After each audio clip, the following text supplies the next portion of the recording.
ফলসা গাছ এবার ফলন বোধহয় কম হয়েছে। ফলসা হয়েছে, কিছুদিন পর পাকবে, এখনও সব কাঁচা। পুরো ভিডিওটা ফলসা গাছ এই সময় পুরো সবুজ হয়ে থাকে। মূলত কিছুদিন আগেই বসন্তের প্রারম্ভেই পাতাগুলো নতুন করে গজিয়েছে।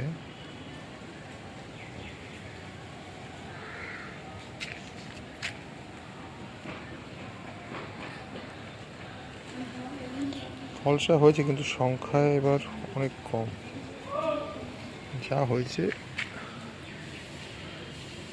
সেই তুলনায় অন্যান্য বছর অনেক বেশি হয়, 10 ভাগের 1 ভাগও হয়নি। গত বছর গাছটা কাটার ফলে শাখাও কমে গেছে।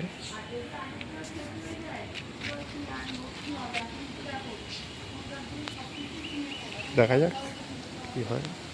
সুন্দর প্রজাপতি বসেছে গাছের উপর, পাতার উপরে।